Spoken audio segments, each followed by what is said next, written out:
Yuk jadi bagian dari dakwah kami. Dukung operasional dakwah dan sosial kami, raih pahala amal jariah yang terus mengalir sampai hari kiamat. Assalamualaikum warahmatullahi wabarakatuh. Alhamdulillah, wassalatu wassalamu ala rasulillah.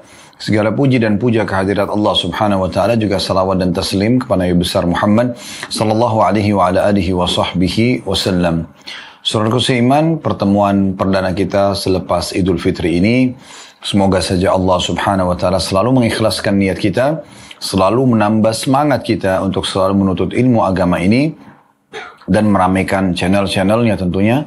Dan juga semoga Allah subhanahu wa ta'ala memudahkan kita untuk mengamalkan ilmu yang sudah kita pelajari, serta juga memberikan balasan yang sempurna di akhirat nanti tentunya. Allahumma amin. Dan di awal pertemuan juga di hari Jumat yang mulia ini, kita berdoa agar negara kita selalu aman, tentram, damai, dan seluruh umat Islam berada di bawah naungan ukhuwah Islamiyah, dan dalam hal ibadah mereka kembali kepada Al-Quran dan Sunnah.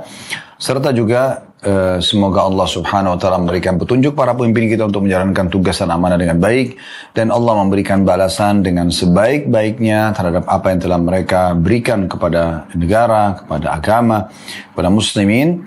Dan semoga Allah subhanahu wa ta'ala memaafkan kesalahan-kesalahan kita dan juga mereka, serta Allah menjadikan negara kita sebagai contoh bagi negara-negara yang lain. Allahumma amin.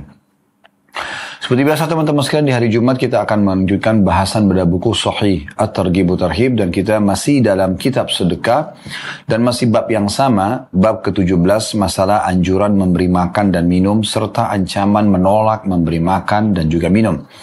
Dan di sini kita akan masuk insyaallah hadis ke-7 dalam bab kita ini, dan ini urutan 950 dari awal belajar.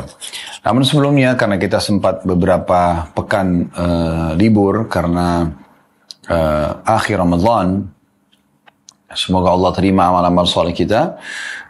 Kita sudah membahas hadis ke-6 pada pertemuan yang terakhir ya. Saya ingatkan kembali karena cukup lama sempat berhenti, yaitu hadis nomor 949 dari awal belajar. Berbunyi dari Abdullah bin Salam radhiyallahu anhu, beliau berkata, "Awwalu ma qadima Rasulullah sallallahu alaihi wasallam al-Madinata in jafala an-nasu ilayhi fa kuntu fi man ja'ahu falamma ta'ammaltu wajhahu wastathbattuhu alimtu anna wajhahu laysa biwajhi kadhdhab."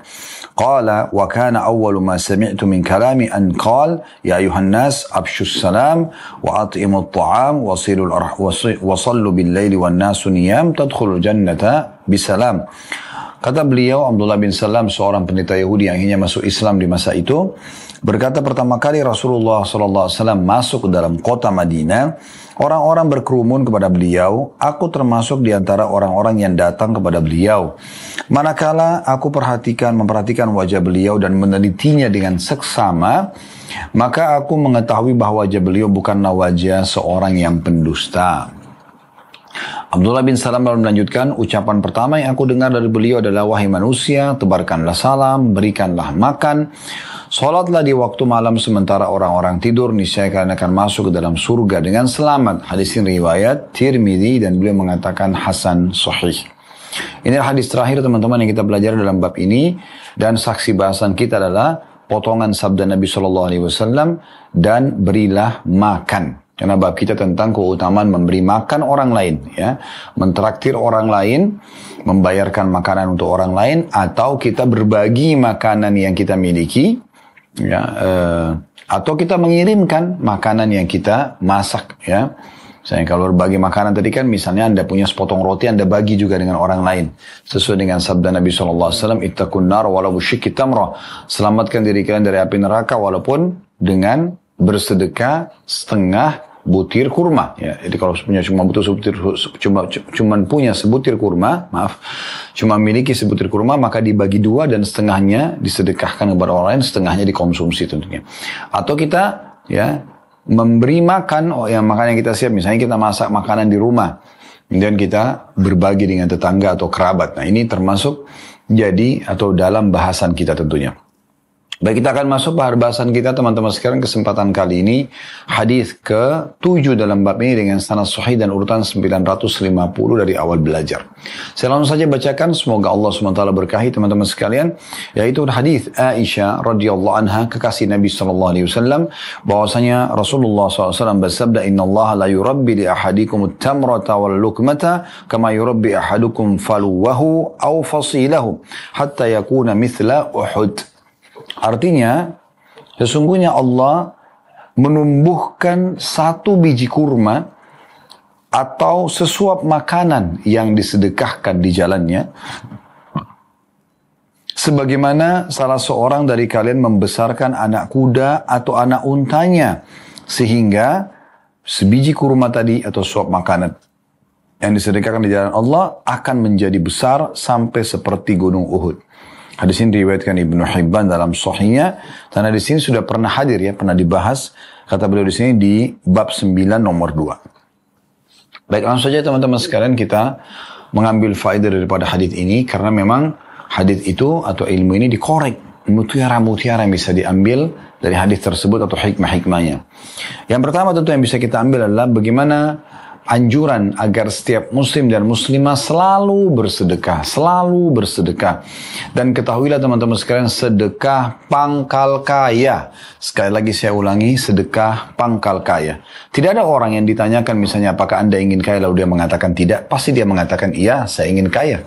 Maka kami memberikan kepada Anda resep sederhana, yaitu bagaimana Anda bersedekah, berbagi dengan orang.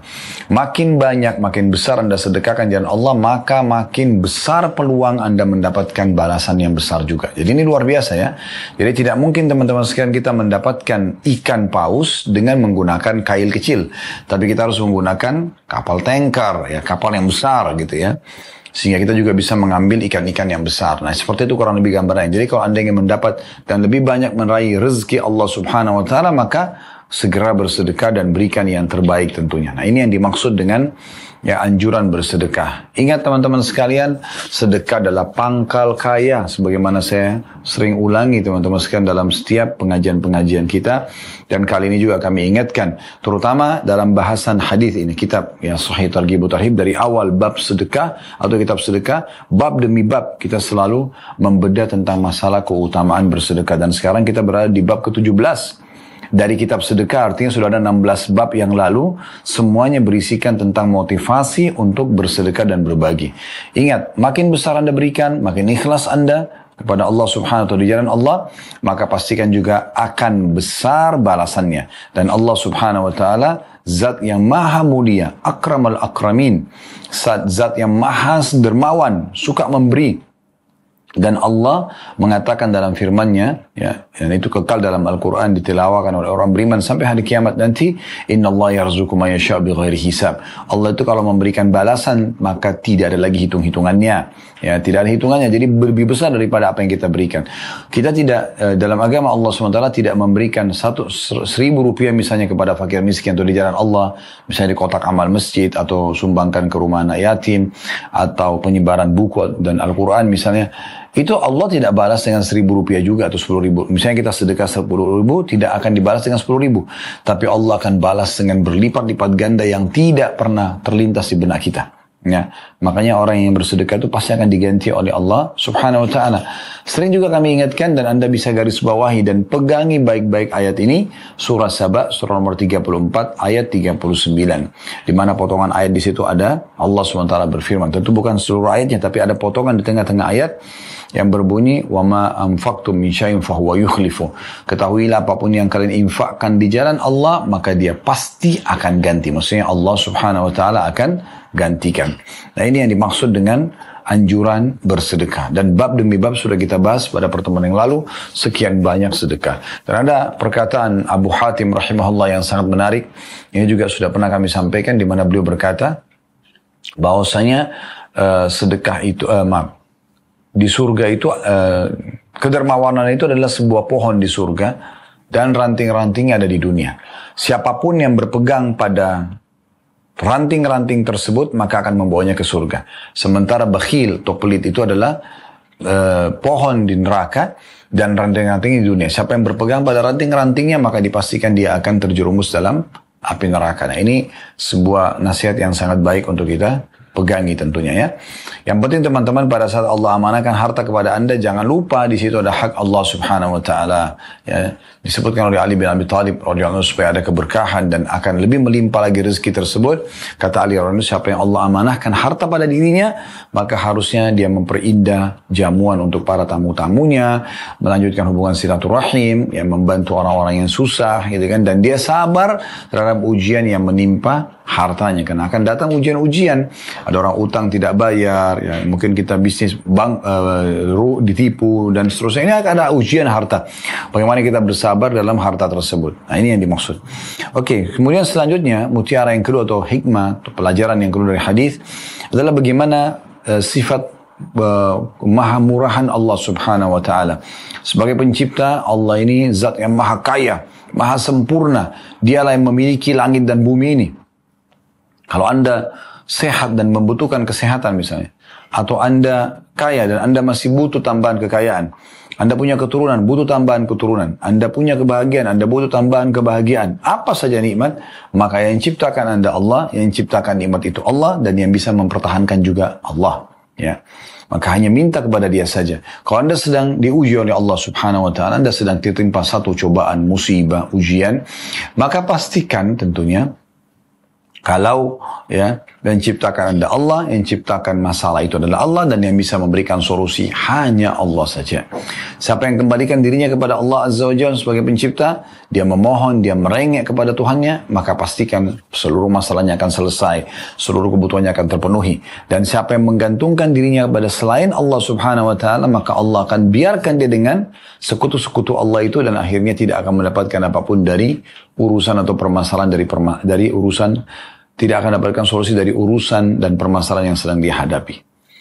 Baik, pelajaran ini luar biasa. Bagaimana Allah Subhanahu wa taala akan menerima, Nabi SAW berikan perumpamaan sebutir kurma atau sesuap makanan. Anda suapkan satu sendok makanan saja. Misalnya seorang suami memberikan nafkah kepada istrinya, kepada anaknya, sesuap makanan saja, ya. Dia berikan, mereka makan setiap harinya. Maka itu akan Allah Subhanahu wa taala tumbuhkan. Tidak akan dibalas dengan sesuap makanan nanti di akhirat. Allah akan rawat, Allah akan tumbuh besarkan. Nabi SAW berikan perumpamaan seperti seseorang di antara kalian membesarkan dan merawat anak unta atau anak kudanya, ya, sampai nanti ya, sedekah yang dikeluarkan jalan Allah itu sesuap makanan akan seperti gunung Uhud balasannya. Bagaimana kalau sepiring ini sesuap? Bagaimana kalau senampan? Bagaimana kalau 10 piring atau 10 nampan? Bagaimana kalau dalam sehari sekian kali diulang-ulangi? Setiap bulan, dalam satu bulan akumulasi, dalam satu tahun lebih banyak akumulasi. Ini luar biasa. Traktir orang lain, bayarkan, jangan cuma selalu mau dibayarkan. Bagikan makanan Anda yang Anda masak. Bagaimana Nabi SAW berkata kepada Jabir radhiyallahu anhu, kalau engkau masak, lebihkan dan berikan kepada tetangga-tetanggamu. Atau sedang mau makan pun, jangan makan sendirian. Yang kita ingin makan, bagi dengan orang-orang terdekat dengan kita. Siapapun itu, berikan kepada mereka. Bahkan Nabi SAW menjamin surga bagi seorang wanita. Kalau Anda masih ingat hadis Bukhari, juga sudah kita pelajari dalam beberapa bab yang lalu. Ada seorang wanita datang kepada Nabi kepada Aisyah radhiyallahu anha, dan dia orang miskin. Dia bawa 2 anak perempuannya, dan dia pun memohon agar Aisyah memberikan kepada dia makanan dengan kedua anak perempuannya karena mereka lagi lapar gitu. Kebetulan Aisyah mengatakan dalam riwayat radhiyallahu anha, saya tidak memiliki kecuali 3 butir kurma. Dalam riwayat lain, ya, memiliki 1 butir kurma saja. Kalau riwayat yang 3 butir kurma, maka 3 butir diberikan kepada sang ibu, lalu ibu itu membagi anaknya masing-masing di kiri kanannya masing-masing 1, dan dia pun makan 1. Namun dia lagi baru ngobrol sama Aisyah, karena laparnya sang anak-anak ini, mereka segera ingin habiskan kurma tersebut, karena kalau orang lapar kan targetnya ingin menghabiskan makanan. Maka dia pun, atau mereka pun anak kecil ini menghabiskan makanan tersebut, kurma tersebut. Belum ibunya mencicipi, dalam kondisi ibunya pun kelaparan, ya, maka si anak ini lalu mengatakan, ibu berikan, ya, minta. Maka dia pun dalam kondisi lapar membagi 2 kurma yang tersisa, lalu dia berikan kepada kedua anak perempuannya. Dia sendiri lapar, gitu kan? Dalam riwayat yang 1 butir kurma, Maka ibu ini karena tidak menerima kecuali satu butir kurma, maka dia membagi dan diberikan kepada anaknya sementara dia lapar. Mendahulukan anak seperti ini saja, ya, maka sudah cukup. Waktu Aisyah mengatakan, saya kagum dengan sikap ibu ini, lalu saya laporkan kepada Nabi SAW, kata Nabi SAW, perbuatan ibu itu sudah cukup membawanya masuk ke dalam surga. Berapa banyak ibu dan ayah yang marah pada anak-anaknya karena makanan kesukaannya dihabiskan oleh anak-anaknya. Subhanallah, anak-anak tidak faham. Ya itu rezekinya mereka, gitu kan? Maka kita teman-teman harus menghilangkan dan mengikis habis sifat bakhil kita. Di antaranya adalah kapan ada bisikan-bisikan untuk berhitung-hitung di jalan Allah, sedekah ini sekian saya keluarkan atau sekian ya. Ini sudah cukup, ada berarti tanda-tanda kebakhilan di diri Anda. Ya. Ada orang minta bantu atau enggak ya, berarti ada tanda-tanda kebakhilan di diri Anda. Ini kebutuhan Anda nih, beli atau enggak ya, padahal kebutuhan pribadi. Padahal sebenarnya itu juga halal dan Anda butuh ya. Ingat, bukan keinginan tapi kebutuhan. Anda kalau tidak beli, Anda akan kekurangan dalam hidup Anda. Maka bertanda sifat kekiran. Maka hilangkan semua itu. Ya. Coba ya renungi firman Allah Subhanahu wa taala, "Wa may yuqa syuhha nafsihi fa ulaika humul muflihun." Siapa yang dikikis habis, ya dihilangkan dari dirinya sifat perhitungan dan Allah bakhil, ya, maka sungguh mereka adalah orang-orang yang beruntung. Semoga Allah jadikan kita orang-orang ini tentunya teman-teman sekalian, ya. Baik. Ini pelajaran yang penting sekali bagaimana sifat Allah Subhanahu wa taala yang maha mulia dan maha dermawan, karena Allah pada saat kita berbuat baik di jalannya, Allah tidak balas senilai dengan itu tapi akan diberikan berlipat-lipat ganda sampai sesuap makanan, dan di sini dikatakan sebutir kurma juga akan dibesarkan oleh Allah sampai menjadi seperti Uhud.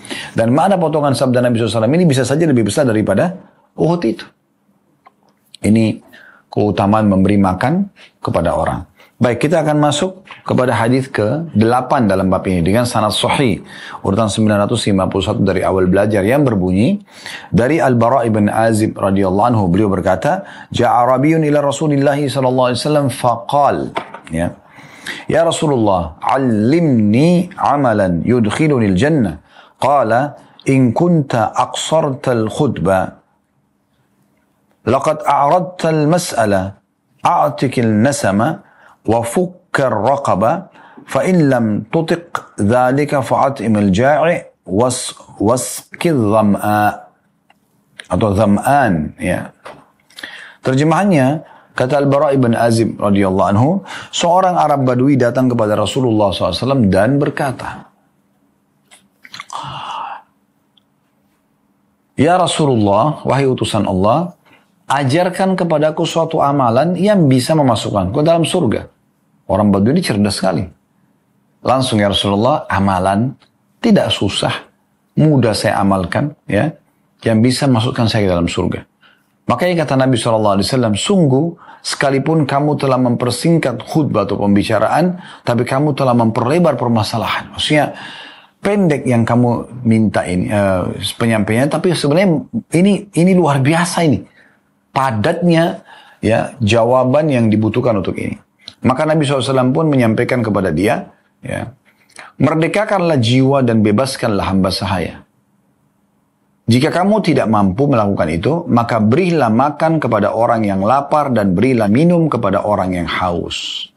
Bagi teman-teman yang pegang bukunya ada tulisan dalam kurung al-hadith. Maksudnya, hadith ini sebenarnya masih ada lanjutannya. Tetapi Al-Mundhiri rahimahullah, penulis buku ini, meringkaskan untuk kita sampai di sini karena ingin menyampaikan saksi bahasannya tentang keutamaan memberi makan dan minum kepada orang lain.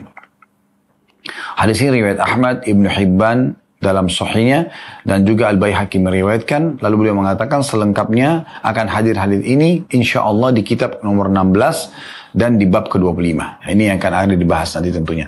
Namun di sini kita bisa lihat bagaimana, ya, hadis sudah diangkat oleh beliau sebagainya untuk dijadikan saksi bahasan dalam bab kita ini. Baik, kita langsung saja ambil faedahnya teman-teman sekalian. Yang pertama, pentingnya seseorang muslim bertanya tentang urusan agamanya. Dan ini sangat ditekankan untuk Anda bertanya selama Anda memang belum tahu. Dan bukan tujuannya untuk menguji para pengajar. Karena ada juga sebagian orang, subhanallah, datang di pengajian untuk mengetes saja pengajarnya. Atau untuk menunjukkan kepada teman-temannya kalau dia hebat, dia pintar. Sehingga akhirnya dia pun, ya, ngomong ya di dalam pengajian tersebut menunjukkan kalau dia bisa bertanya. Setelah itu dia lalai, dia tidak membutuhkan jawabannya. Maka ini buruk ya. Tetapi kalau ada orang yang betul-betul ingin bertanya karena dia butuh mengetahui apa pesan Tuhannya, bagaimana dia mengerjakan sebuah perintah, bagaimana dia meninggalkan sebuah larangan, sehingga dia mendapatkan rahmat Allah dan surga di akhirat nanti, dan kebahagiaan di dunia karena dia bisa mengerjakan ketaatan, dan juga di akhirat selamat dari api neraka. Maka pastikan orang ini akan mendapatkan keutamaan tentunya. Apalagi di saat dia bertanya dan orang lain juga jadi faham karena pertanyaan dia. Dan orang lain pun mengamalkan, maka dia akan mendapatkan pahala buat dirinya sendiri karena mendapatkan ilmu. Ya, karena mempelajari ilmu ada pahala. Dia juga dalam mempraktikkan nanti mendapatkan pahala. Orang lain pun mendengarkan ilmu dia dapat pahala. Yang mendengarkan dapat pahala dan dia juga karena bertanya dapat pahala. Dan kalau orang itu mempraktikkan juga dia akan dapat pahala ekstra tambahan. Ini kan luar biasa gitu kan. Kenapa kita ambil faedah pertama ini? Karena Al-Bara' ibn Azib radhiyallahu anhu berkata, telah datang kepada Nabi SAW seorang Arab Badui lalu bertanya. Dia bertanya, dia mengatakan, ya Rasulullah, beritahukan kepadaku amalan yang kalau aku kerjakan bisa masukkan aku dalam surga. Dan maknanya sudah saya singgung tadi adalah amalan yang mudah ya Rasulullah. Amalan yang ringan dan bisa cukup membawa aku masuk ke dalam surga.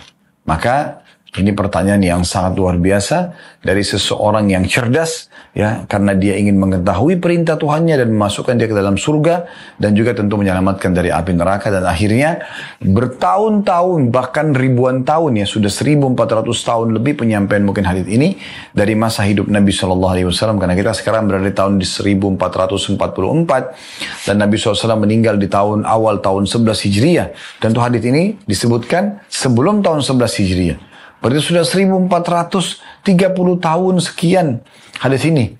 Dan terus saja bisa orang mendapatkan faedah dari pertanyaan orang ini. Dia tidak pernah berpikir orang Arab Badui ini, kalau apa yang dia tanyakan akan dinukil oleh para ulama dengan hikmah Allah SWT dalam bentuk buku-buku hadis dan akhirnya dipelajari sampai pada hari ini pun kita semua mempelajari. Andai saja dia tahu, mungkin dia akan lebih serius dalam bertanya. Tapi pada saat itu karena ketulusan dia bertanya, akhirnya Allah Subhanahu wa Ta'ala kekalkan pertanyaan tersebut dan diambil faedah oleh banyak orang, termasuk kita pada siang ini tentunya.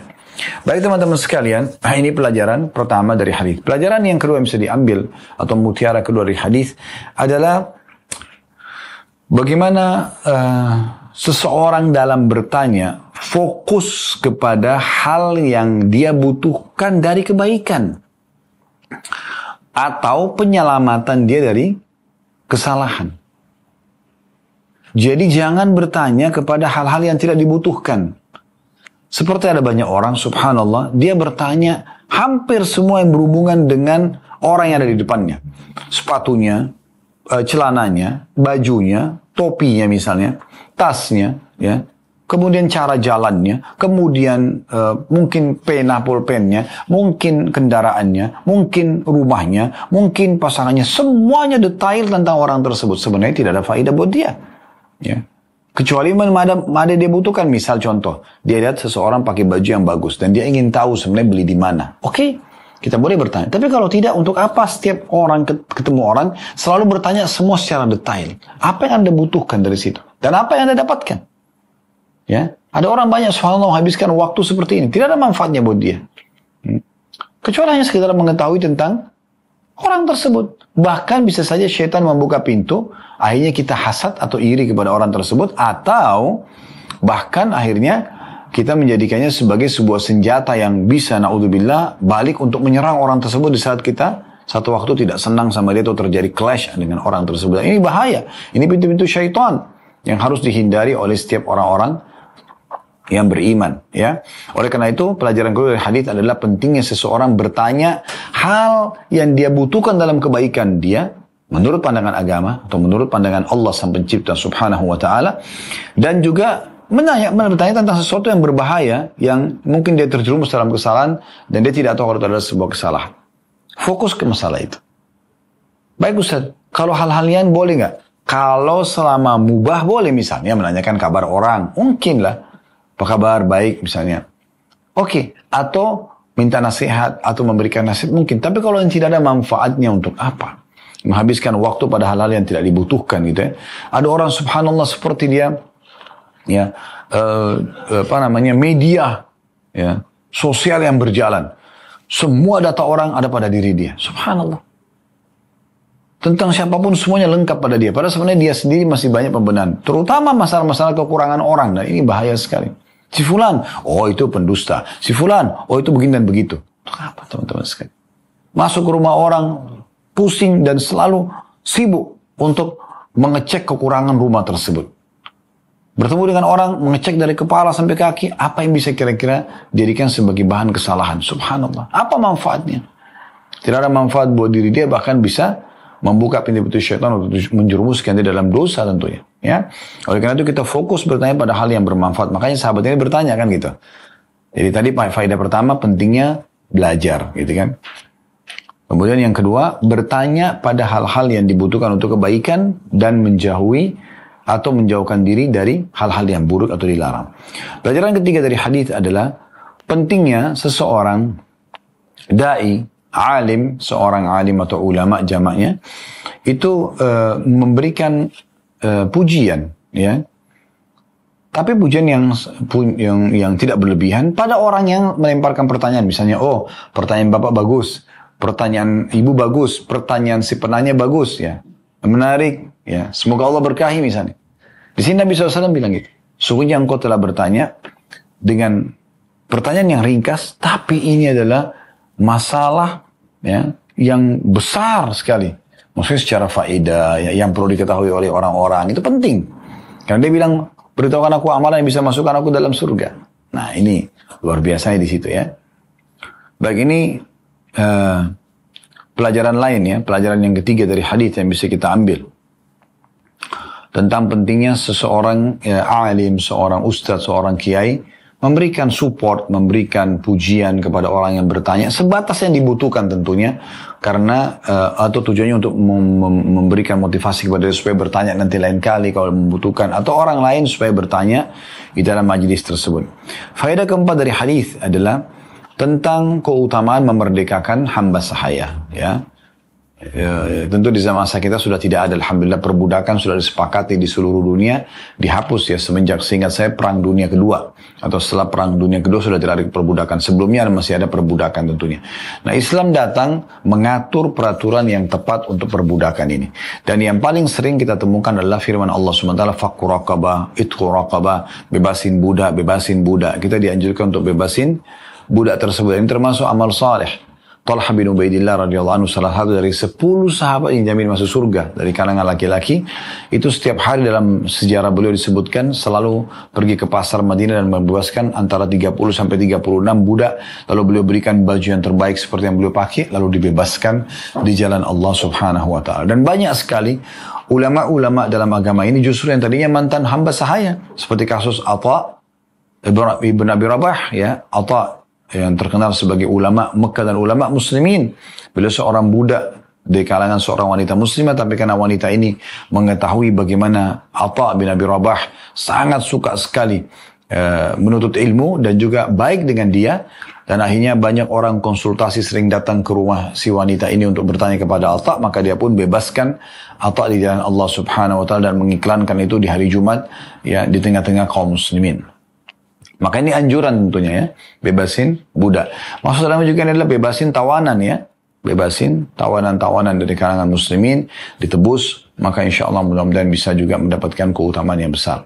Baik, ini faedah yang keempat dari hadis tentang keutamaan bebasin budak. Faedah kelima dari hadis, dan ini penutupan dari dalam poin hadis ini tentunya, yaitu keutamaan, dan ini saksi bahasan kita, memberi makan dan minum orang lain. Jadi Nabi SAW mengatakan kepada orang Arab ini, kalau kamu ingin masuk surga, bebasin budak. Yang paling simpel itu. Tentu bukan bebasin budak lalu tidak sholat akan masuk surga, tidak. Nabi SAW seringkali menjawab penanya yang sedang datang sesuai dengan kondisi dan keadaan dia. Ada yang sedang datang, Nabi SAW suruh sholat. Ada yang sedang datang, misalnya Nabi SAW suruh tinggalkan zina. Ada yang sedang datang, Nabi SAW suruh sedekah. Jadi berbeda-beda. Tapi perintah syariat harus disatukan satu sama yang lain, gitu kan? Nah, kebetulan sahabat ini bertanya, dan Nabi SAW melihat orang ini paling tepatnya adalah karena mungkin dia punya kelebihan harta, maka bebasin budak. Selain dia kerjakan sholat dan kewajiban-kewajiban tentunya. Ya, karena kalau tanpa mengerjakan kewajiban hanya bebasin budak, tidak bisa masuk surga. Kan gitu. Maka ini karena orang ini sudah sholat, orang ini sudah mengerjakan kewajiban, maka Nabi SAW suruh dia, motivasi dia, di poin yang dia mudah kerjakan karena dia punya harta, bebasin budak. Nah gitu. Dan kalau tidak bisa, kata Nabi SAW, misalnya tidak dapat budak yang bisa dibebasin kayak di masa kita sekarang misalnya. Atau mungkin karena bebasin satu orang manusia cukup besar, mungkin puluhan juta rupiah misalnya. Maka berilah makan kepada orang yang lapar dan berilah minum kepada orang yang haus. Subhanallah, datang setelah bebasin budak, yang bisa masuk ke dalam surga adalah mentraktir orang lain. Memberikan makan dan minum, atau berbagi makanan yang akan kita makan, ya, yang kita masak di rumah, kita bagi, atau berbagi makanan yang kita milikin, yang kita akan konsumsi, gitu kan. Terus sudah saya kasih gambaran, ya. Misalnya kita punya sepotong roti, kita punya sepiring nasi, kita bagi lagi dengan orang lain. Nah ini termasuk dalam bahasan kita tentunya. Hadis selanjutnya, yaitu hadis ke-9. Dalam bab ini dengan sanad sahih, urutan 952 dari awal belajar. Berbunyi dari Abu Hurairah radhiyallahu anhu, dia berkata, Rasulullah SAW bersabda, Inna Allah Azza wa Jal yaqul yawmal qiyamah, Ya bna Adam maridtu falam ta'udni, qala ya Rabbi kaifa a'uduka wa anta Rabbul alamin, qala ama alimta anna abdi fulanan marida falam ta'udhu, ama alimta annaka law udtahu lawajadtani indahu. Ya bna Adam, istat'amtuka falam tut'imni. Qala ya Rabbi, wa kaifa ut'imuka wa anta Rabbul alamin. Qala ama alimta annahu istat'amaka abdi fulanun falam tut'imhu. Ama alimta annaka law at'amtahu lawajadta dhalika indi. Ya bna Adam, istasqaituka falam tasqini. Qala ya Rabbi, kaifa asqika wa anta Rabbul alamin. Qala istasqaka abdi fulanun falam tasqihi. Ama innaka law saqaitahu wajadta dhalika indi. Terjemahannya, kata Rasulullah sallallahu alaihi wasallam, sesungguhnya Allah Azza wa Jal, Allah yang maha mulia dan maha tinggi, berfirman pada hari kiamat nanti, wahai Bani Adam, anak Adam, wahai manusia, aku sakit dan kamu tidak menjengukku atau kalian tidak menjengukku. Maka orang itu pun bertanya atau manusia bertanya pada Allah pada hari kiamat, Ya Rabbi, wahai penciptaku, wahai Tuhanku, bagaimana aku menjengukmu sementara engkau adalah Rabb alam semesta, engkau adalah Tuhan alam semesta, bagaimana aku bisa menjenguk? Maka Allah pun berfirman, bukankah kamu mengetahui bahwa hambaku fulan sakit dan kamu tidak menjenguknya? Apakah kamu tidak mengetahui bahwa jika kamu menjenguknya, niscaya kamu akan mendapatkan aku di sisinya? Wahai Bani Adam, wahai anak Adam, aku meminta makan kepadamu, ya, tetapi kamu tidak memberiku makan. Maka orang itu bertanya, atau manusia bertanya, Ya Rabbi, wahai penciptaku, bagaimana aku memberimu makan sementara engkau adalah Rabb alam semesta? Maka Allah pun berfirman, apakah kamu tidak mengetahui bahwa hambaku fulan meminta makan kepadamu, lalu kamu tidak memberinya? Ini saksi bahasan kita ya. Apakah kamu tidak mengetahui bahwa jika kamu memberinya makan, niscaya kamu mendapatkan itu di sisiku. Misalnya engkau akan mendapatkan ya aku, ya, atau itu di sisiku. Maksudnya akan mendapatkan balasan di sisiku. Wahai Bani Adam, wahai anak Adam, aku meminta minum kepadamu dan kamu tidak memberiku minum. Maka sang hamba pun itu berkata, Ya Rabbi, wahai penciptaku, bagaimana aku memberi minum sementara engkau adalah Rabb alam semesta? Allah berfirman, hambaku fulan meminta minum kepadamu lalu kamu tidak memberinya. Apakah kamu tidak mengetahui bahwa jika kamu memberinya minum, niscaya kamu mendapatkan itu di sisiku? Maksudnya balasannya. Hadis ini diriwayatkan oleh Muslim. Hadis yang baru kita dengarkan teman-teman sekalian luar biasa. Hadis yang penuh dengan motivasi agar setiap muslim dan muslimah selalu fokus berbagi, memberi makan dan minum kepada siapapun, muslim atau non-muslim. Bahkan dalam beberapa riwayat yang pernah kita pelajari, hewan-hewan pun dan di semua yang ada di nyut kehidupannya, termasuk tumbuh-tumbuhan, akan mendatangkan pahala bagi orang yang memberikan makan dan minum. Teman-teman sekalian, kita fokus kepada manusia misalnya. Karena hadis ini menjelaskan masalah itu. Faedah pertama dari hadis adalah adanya anjuran dari Allah Subhanahu wa taala agar kita menjenguk orang yang sakit. Teman-teman sekalian, kita tahu orang sakit biasanya ya secara kejiwaan dia lagi down, lagi turun semangat hidupnya, ya. Dia lagi merasa sakit, lemah, ya. Mungkin ada sebagian orang mendekati titik putus asa, ya. Misal contoh, maka dia butuh motivasi.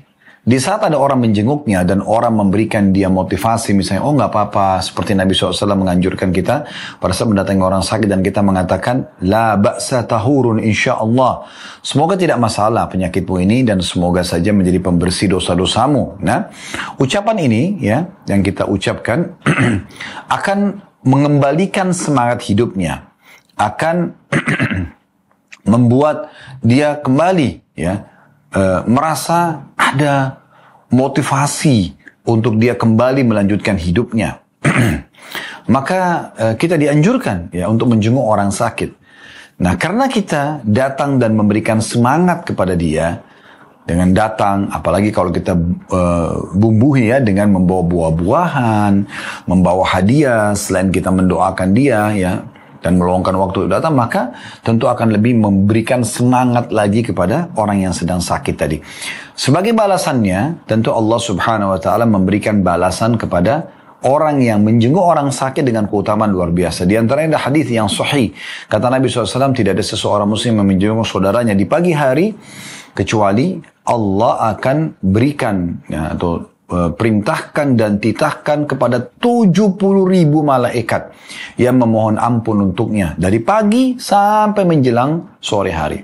Dan tidak ada seseorang yang menjenguk saudaranya di sore hari ya, kecuali Allah akan utus dan titahkan kepada 70.000 malaikat yang lain ya, yang akan memohon ampun kepadanya sampai pagi hari. Walaupun Anda hanya menjenguk sesaat saja. Misalnya, ada saudara Anda, kerabat Anda ya, atau teman-teman Anda, atau tetangga yang sedang sakit di rumah sakit. Anda menjenguknya. Sesaat saja, mungkin cuma 5-10 menit. Anda cuma datang, misalnya dia mengatakan sunnah Nabi SAW, la ba's, semoga tidak masalah penyakit ini. Tahurun insyaallah, semoga jadi pembersihan dosa-dosa. Apalagi kalau Anda lengkapkan dengan beberapa doa. Kata Nabi SAW, siapa yang menjenguk orang sakit, kemudian dia membacakan pada saat menjenguk orang sakit tersebut 7 kali. As'alullahal azim, Rabbal arshil azim, ayyashfiyaka. Aku memohon kepada Allah yang maha agung, pemilik singgasana yang agung, agar menyembuhkanmu. Kalau laki-laki, ayyashfiyaka. Ya, kalau perempuan ayyashfiyaki di akhir doanya ya. Saya ulangi, as'alullahal azim, aku mohon kepada Allah yang maha agung, Rabbal arshil azim, pemilik singgasana yang agung, ayyashfiyaka, agar menyembuhkanmu. Kalau perempuan ayyashfiyaki. Disebutkan 7 kali kata Nabi SAW, pasti Allah akan sembuhkan selama ajalnya belum datang. Kita bisa mengamalkan itu ya. Bacakan. Anak pun lagi sakit di kamar, pasangan kita lagi sakit di kamar, bisa kita niat jenguk orang sakit dapat pahala ini. Malaikat mendoakan kalau kita datang jenguk di pagi hari. Dari pagi itu, walaupun cuma 5-10 menit kita datang, maka malaikat 70.000 mendoakan kita dari pagi itu sampai sore. Bayangkan 70.000 malaikat lalu, ya Allah ampunilah si fulan, ya Allah ampunilah si fulana, sampai sore hari. Hanya dengan sesaat kita jenguk. Satu rumah pun bisa. Kalau kita keluar juga sama, ke rumah sakit, ke rumah tetangga, ke rumah kerabat, ini juga ada pahala tersendiri lagi, ya, gitu. Setelah itu teman-teman sekalian, ya, kita bisa juga ya menambah dengan selain doa, memberikan makanan, memberikan buah-buahan dan seterusnya ya. Maka itu ada keutamaan tersendiri, ya. Juga di antara doa adalah Nabi SAW pernah mengobati sahabat yang sakit sambil beliau meletakkan jari telunjuk beliau ke tanah, kemudian beliau meniupnya, lalu beliau mengatakan Bismillahi turbati ardina, dengan nama Allah dan keberkahan tanah kami, biriqati ba'dina, dengan sedikit air ludah kami, kena ditiup dengan sedikit air ludah, yushfa bihi saqimuna, akan menyembuhkan orang sakit di antara kami. Kemudian diletakkan di titik yang sakit. Nabi SAW pernah membaca ini ya. Jadi saya ulangi. Bismillah turbati ardina biriqati ba'dina yushfa bihi saqimuna. Ya. Ya, dengan keberkahan ya. Dengan nama Allah dan keberkahan tanah kami, karena Allah jadikan tanah sebagai keberkahan ya. Kemudian dengan sedikit air ludah di antara kami, ya tadi bacaan di tiup ini, kemudian ya akan disembuhkan orang sakit di antara kami. Tapi dengan nama Allah kita sebutkan Bismillah ya. Ini juga disunnahkan. Sunnah yang lain juga Nabi SAW mengatakan siapa yang merasa sakit, baik dia sendiri atau dia bacakan untuk orang lain ya, maka kemudian dia membaca Bismillah 3 kali, Bismillah, Bismillah, dengan nama Allah, dengan nama Allah, dengan nama Allah. Kemudian dia tambah dengan doa ya. A'udhu bi'izzatillahi wa qudrati min syarri ma ajidu wa uhadhiruh. A'udhu bi'izzatillah, aku berlindung dengan kemahamuliaan Allah, wa qudrati dan kemahamampuannya, min syarri ma ajidu, dari semua keburukan yang aku rasakan, wa uhadhiruh, dan aku berhati-hati darinya. Jadi kita baca, saya ulangi lagi, Bismillah, Bismillah, Bismillah 3 kali. Kemudian sambil pegang tempat sakit ya. Saya sakit di daerah dada sebelah kiri misalnya seperti ini, kita pegang. Kepala misalnya, kita pegang kepala ya. Tengah tangan misalnya, perut misalnya. Kita pegang sambil baca. Bismillah, Bismillah, Bismillah. Ya, bagi teman-teman yang sempat tulis, sangat bagus ya, kita mengambil faedahnya. Dengan menyebut nama Allah, dengan menyebut nama Allah, dengan menyebut nama Allah, sambil pegang kita baca. A'udhu bi'izzatillah. Aku berlindung dengan kemahamuliaan Allah, wa qudratihi, dan kemahamampuannya, min syarri ma ajidu, dari keburukan yang aku rasakan, wa uhadhiru, dan aku berhati-hati darinya. Jadi saya ulangi lagi, Bismillah, Bismillah, Bismillah, a'udhu bi'izzatillahi wa qudratihi, min syarri ma ajidu wa uhadhiru. Ya. Tentu ini teman-teman sekalian dibaca 7 kali sambil pegang tempat sakit. Kalau kita sakit sendiri. Kalau orang lain kita baca sama, tapi ada sedikit perbedaan lafadznya. Kita pegang misalnya anak lagi demam atau sakit kepala, pegang misalnya dahinya atau keningnya, atau pasangan kita misalnya. Kalau orang lain mungkin kalau sesama jenis, laki-laki sama laki-laki, perempuan sama perempuan juga tidak masalah. Kalau laki-laki yang bukan mahram tentu tidak dianjurkan ya. Atau perempuan yang bukan mahram bagi laki-laki itu. Ini kalau misalnya Anda tidak masalah memegangnya karena mahram atau karena memang sama jenis, maka Anda bisa membaca ya sambil memegang tubuhnya ya, Bismillah, Bismillah, Bismillah, dengan nama Allah, dengan nama Allah, dengan nama atau dengan menyebut nama Allah 3 kali. A'udhu, aku berlindung, a'udhu billahi, a'udhu bi'izzatillah, aku berlindung dengan kemahamuliaan Allah, wa qudratihi, dan kemahamampuannya, min syarri, dari keburukan, ma wajadah, dari apa yang dirasakan oleh orang ini. Kalau dia laki-laki ya, ma wajadah wa hadarah, dan dia berhati-hati darinya. Kalau tadi kan yang awal kita pegang diri kita sendiri, min syarri ma ajidu wa uhadiru, itu untuk diri kita sendiri. Kalau orang lain, ma wajada wa hadarah, kalau laki-laki ya, apa yang dia rasakan ya, dan apa yang dihati-hati darinya. Kalau perempuan, ma wajadat, pakai ta, wa hadarat ya. Jadi saya ulangi ya, 3 lafaz ini. Kalau sendiri, Bismillah, Bismillah, Bismillah, a'udhu bi'izzatillahi wa qudrati min syarri ma ajidu wa uhadiru. Ini ya Allah, dengan menyebut nama Allah, dengan menyebut nama Allah, dengan menyebut nama Allah, aku berlindung dengan kemahamuliaan Allah dan kemahamampuannya dari apa yang aku rasakan dan apa yang aku berhati-hati darinya.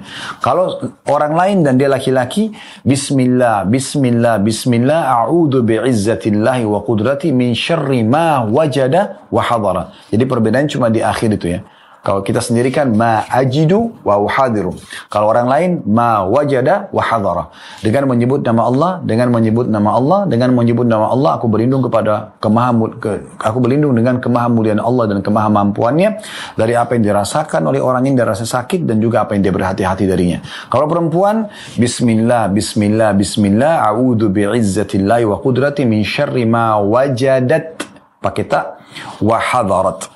Dengan menyebut nama Allah, dengan menyebut nama Allah, dengan menyebut nama Allah, aku berlindung dengan kemahamuliaan Allah dan kemahamampuannya ya, dari apa yang dirasakan dari orang ini, dari sakitnya wanita ini, dan juga Apa yang dia berhati-hati darinya. Ini diantara sunnah Nabi SAW. Tentu ada doa yang lain lagi. Di mana Nabi SAW juga pernah mengajarkan kepada umatnya. Dan ini juga baik kalau kita amalkan ya.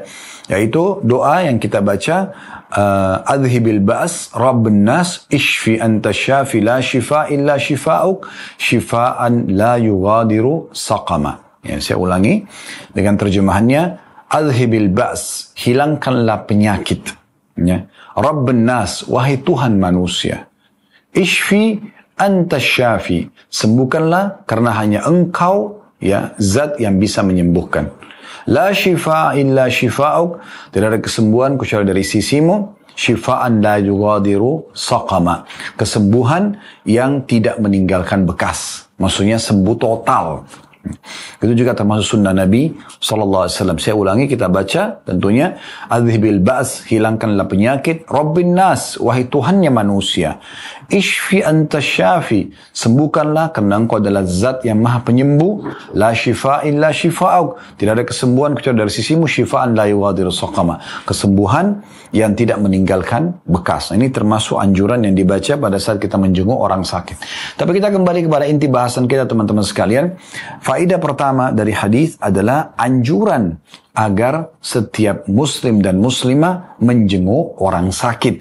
Dan dengan menjenguk orang sakit dia dapat keutamaan tadi sudah kami sebutkan. Kalau dia jenguk di pagi hari, baik orang yang serumah dengan Anda atau di luar rumah Anda. Di luar rumah, rumah sakit atau rumah orang lain. Kemudian Anda menjenguk saja, Allah sudah datangkan kalau Anda jenguk di pagi hari 70.000 malaikat yang mendoakan Anda dari pagi sampai sore. Terus memohon ampun kepada Allah untuk Anda 70.000. Anda cuma jenguk satu orang, Anda dapat doa dari 70.000 malaikat. Kalau Anda jenguk sore hari, maka 70.000 malaikat yang lain mendoakan Anda dari pagi, dari sore sampai besok pagi. Jadi kalau Anda jenguk sehari 2 kali, Anda akan dapat pahala itu. Kalau Anda menemani orang yang sedang sakit, ya, maka Anda seperti menjenguknya dari 24 jam misalnya Anda temani kerabat Anda di rumah sakit. Nanti Anda mendapatkan keutamaan semua ini. 70.000 pagi malaikat, 70.000 malam malaikat dengan niat untuk menjenguk dan sekaligus merawat si orang sakit tadi. Ini luar biasa gitu kan keutamaannya. Dan sudah kita atau sampaikan tadi, kami sudah sampaikan beberapa jenis doa yang sangat dianjurkan ya untuk dibaca pada saat kita sedang menjenguk orang sakit. Baik, kita ambil langsung faedah kedua dari hadis. Faedah kedua dari hadis adalah anjuran oleh Allah Subhanahu wa taala. Tentu di sini ada di potongan pertama tadi Allah Subhanahu wa taala mengatakan, wahai anak Adam, aku sakit, aku tidak menjengukku. Lalu anak Adam itu akan mengatakan pada hari kiamat, ya Allah, bagaimana aku menjengukmu sementara kau adalah Tuhan alam semesta. Maka kata Allah SWT, bukankah hambaku fulan, maksudnya selama kau hidup, pernahkah kau dengar si fulan sakit? Kerabatmu atau orang, salah satu hamba yang engkau kenal, engkau pernah dengar sakit, kenapa engkau tidak menjenguknya? Kalau engkau menjenguknya, engkau akan mendapatkan aku di sisinya. Maksudnya, engkau akan menemukan keutamaan dan balasan dari sisiku di situ. Kenapa engkau sia-siakan? Nah, itu maknanya. Faedah kedua dari hadis adalah anjuran untuk memberi makan orang lain. Ini saksi bahasan kita. Memberi makan orang lain. Kata Allah SWT kepada anak Adam pada hari kiamat nanti, wahai anak Adam, aku lapar, kenapa kau tidak memberiku makan? Maka para manusia akan mengatakan, ya Allah, bagaimana kami berikan engkau makan sementara engkau adalah Tuhan alam semesta? Allah enggak butuh makanan. Maka Allah SWT mengatakan, bukankah hambaku fulan sampai padamu informasi kerabatmu atau orang-orang yang lain yang bukan kerabat pun sampai padamu dia minta makanan tapi engkau tidak memberinya makan? Kalau seandainya engkau memberinya makan pada saat itu, engkau akan menemukan balasan dariku di saat itu. Artinya aku akan memberikan engkau juga rezeki, ya, pahala yang melimpah. Maka ini berarti ada motivasi untuk memberikan makan. Saya ulangi kembali, memberi makan bisa dengan mentraktir orang lain. Traktir teman-teman sekalian. Jangan selalu sibuk ditraktir. Jangan pelit. Setiap masuk restoran, berlumba-lumba lah untuk saling memberikan makan. Bayarin. Tapi kan Ustaz, uang saya berkurang. Allah akan ganti. Dari awal kita sudah sebutkan. Ingat surah Saba. Surah nomor 34 ayat 39. Tanamkan baik-baik, hafal di benak Anda masing-masing. Wa ma anfaqtum min syai'in fahuwa yukhlifu. Surah nomor 34 ayat 39. Saya ulangi lagi. Semua yang kalian infakkan di jalan Allah akan Dia ganti. Dan Allah sifatnya innallaha la yukhliful mi'ad. Allah tidak pernah pungkiri janji-janjinya. Ini penting untuk digarisbawahi. Ya, jadi keluarkan, tidak usah khawatir. Ya. Atau lagi masak, selalu lebihkan, kirimkan kepada tetangga. kirimkan kepada kerabat, berbagi. Atau porsi yang kita mau makan dikasih oleh orang lain pun, misalnya kita dapat nih bagian makan misalnya, tidak makan sendiri, kita masih berbagi pada orang lain. Nah itu semua pilihan-pilihan untuk bisa berbagi makan kepada orang lain. Ingat bagaimana sahabat tadi di hadis sebelumnya, ya, yang bertanya, ya Rasulullah, beritahukan aku amalan yang bisa masuk aku dalam surga. Bebasin budak, kalau tidak bisa kasih makan, kasih minum gitu, orang yang lapar dan orang yang haus gitu kan. Itu penting. Kemudian faedah yang terakhir dari hadis adalah tentang keutamaan memberi minum kepada orang lain. Dan ini lafadznya sudah jelas tadi, bagaimana Allah subhanahu wa ta'ala akan berfirman kepada manusia pada hari kiamat, hai hamba-hambaku, kenapa aku haus, engkau tidak memberiku minum? Maka mereka akan mengatakan, ya Allah, bagaimana kami memberikan kepadamu minum sementara engkau adalah Tuhan alam semesta?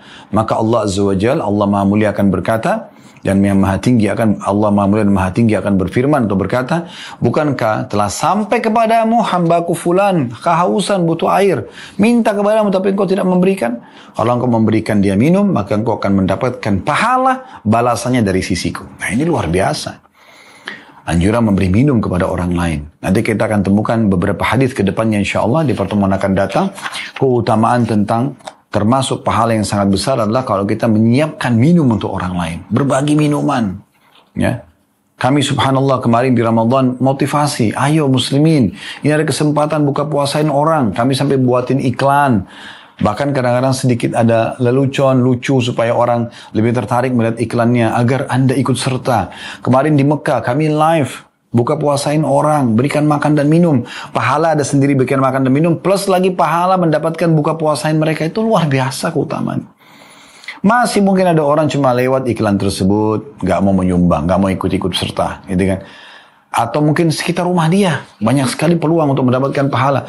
Di sekitar rumah kita banyak orang-orang miskin yang butuh makanan dan minuman, kenapa gak dikasih? Kesempatan emas. Mungkin amalan yang sekarang Anda sia-siakan adalah amalan terakhir Anda. Mungkin. Allahu alam. Maka jangan sia-siakan teman-teman sekalian. Ini faedah dari hadis yang kita bisa ambil tentunya. Dan insya Allah kedepannya kita akan lanjutkan hadis ke-10 dalam bab ini.